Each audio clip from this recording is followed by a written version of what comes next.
This lesson is about the Hershey-Chase experiment.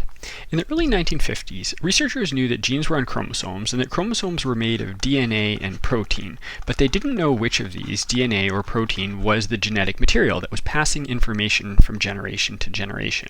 And it might surprise you to know, looking back, that protein was actually thought to be the more likely candidate at the time, because it's much more variable. As you know, DNA contains nucleotides with just 4 bases, A, C, G, and T, whereas protein contains amino acids of 20 different varieties, and so there's much more variability in protein, and if you need to pass a whole lot of different information down generations, protein seemed like the better bet.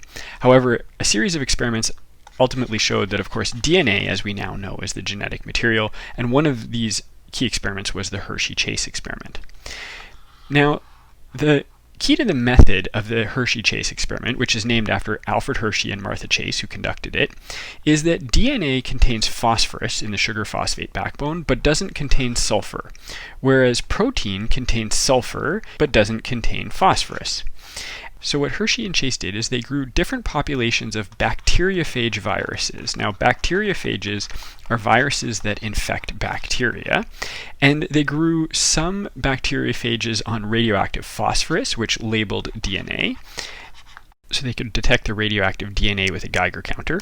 And they grew some bacteriophage virus on radioactive sulfur, which would label the protein, so you could detect where the protein was by using a Geiger counter. And then they let these bacteriophages infect E. coli bacteria. And what they were trying to do was figure out which of the two, the radioactive phosphorus on the DNA or the radioactive sulfur on the protein, gets into the bacterium. The idea here is that the way that viruses work is that they hijack host cells. Here we're seeing a virus landing on a bacterium. They hijack host cells and give that host cell instructions to make more virus. And so really what they were trying to figure out was which of these, DNA or protein, was getting inside the bacterium. The reasoning there being that whatever the instructions were must be getting inside the bacterium. So here's what Hershey and Chase did. They let the bacteriophage, after growing on either radioactive phosphorus medium or radioactive sulfur medium, infect E. coli bacteria, and then they used a blender to separate the bacteria from the viral particles remaining outside. And then finally they used a centrifuge to separate the bacterial bits from everything that remained outside. So here are 2 centrifuge tubes. When you use a centrifuge in a situation like this, what you end up with is a region of bacteria at the bottom called the pellet, and then a region of fluid above. We call that the supernatant. Now, in the case where they used radioactive phosphorus, they found that the radioactive phosphorus ended up down in the pellet with the bacteria.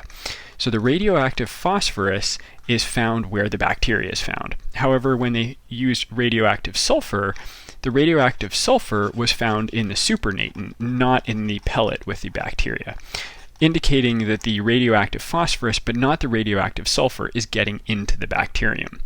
Effectively, what they were demonstrating was that the protein remained on the outside while the DNA was getting injected into the bacterium.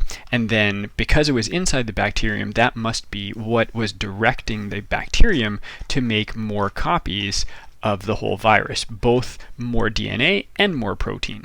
And further evidence for that was found that in this case, in the case where they radioactively labeled the phosphorus, if you let the infection carry on, the bacterium ultimately released new viral particles that included radioactive DNA themselves. So some of the radioactive DNA in the initial infecting virus had been passed down to the next generation.